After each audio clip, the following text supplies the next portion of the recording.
My dad, a 6-month-old Airbnb host of a lake house in Michigan, sent me this article published today. I want to go over it with you because I want to help share my insight and help you avoid problems in real estate investing, short-term rental investing. At the end, I'll share my strategy in how I invest in Airbnbs, a strategy that nets me a ROI of 90%. I don't know exactly what happened to the queen of Airbnb. We're going to find out in this article, but I will say that my back of the napkin math is a 5-year payback period. So if she's claiming in this year, 2022, $30,000 a year on a $75,000 house is incredible. Better than I've ever seen, and I see a lot. So in fact, I can imagine at this conference, people were very curious to, it looks like, have her manage their Airbnbs. What's interesting is I am actually actively and currently looking at the greater Tulsa market for my next STR investment. The first thing I notice about this article is, when did it take place? 2022. 2020, Airbnbs were booming. 2021, they were still booming. They were still booming in 2022, even in, it's not halfway through 2023. So with that long of a time period, you can convince yourself that you are an expert. I know some people that do trading. They did very well until 2020, and then they did terrible. And they whip up these courses and whatnot thinking that they are experts. But everyone is going up in an upwards market. So keep that in mind when you are going through your next investment of any kind. What time period are you in? If you were to be in that person's position, would you be likely to be successful just because everyone is kind of successful? The market is generally on the up and up right now. We've seen a lot of YouTubers come out and say, oh, Airbnb is really hurting me. It's so hard nowadays in end of 2023, 2024. And that's great for most people if you look at it in this perspective, and it tells you that these are not actually short-term rental investors. They're not Airbnb experts. There's something else, but they're not that. You have to be able to weather markets when you're in a downturn. My income increased by about 10% from 2022 to 2023.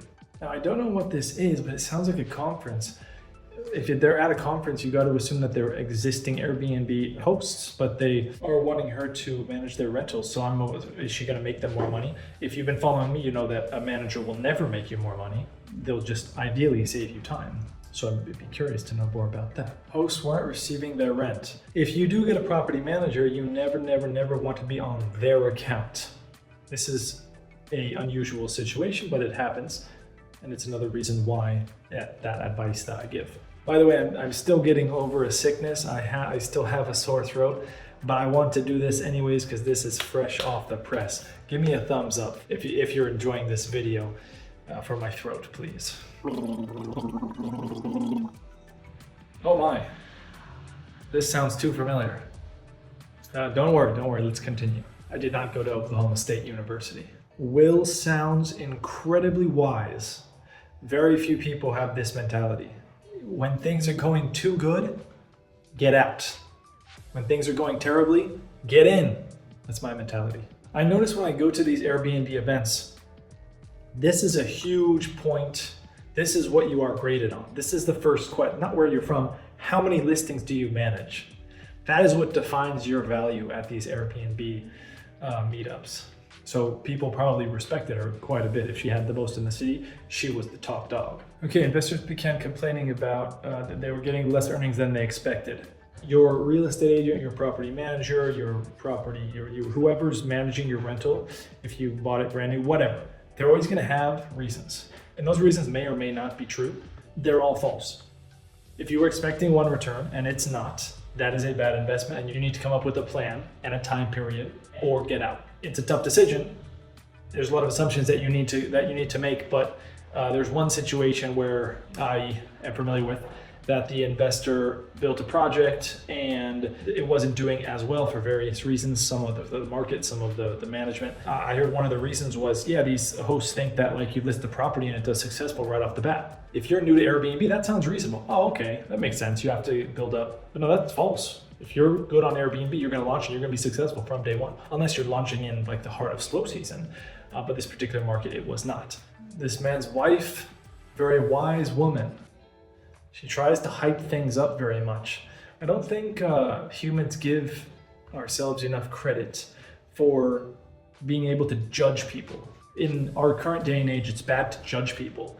I disagree. It's extraordinarily important to judge people. I judge everyone as strictly and as quickly as I can. And we've always done that. And you do that, and I do that, whether or not you recognize it. It's just sometimes our society says it's bad now, so we don't do it. But I want you to rethink that current societal stage that we're in. You should be judging people. You should be coming to quick judgments. You can reassess later. And if you're wrong, reassess why you were wrong and do better in the future. But your intuition as a human has developed a long time. So use it, leverage it and use it. It is a skill, by the way. You can't just turn it on. You gotta leverage it. We've had an Airbnb for 2 months and Danny hasn't paid us anything.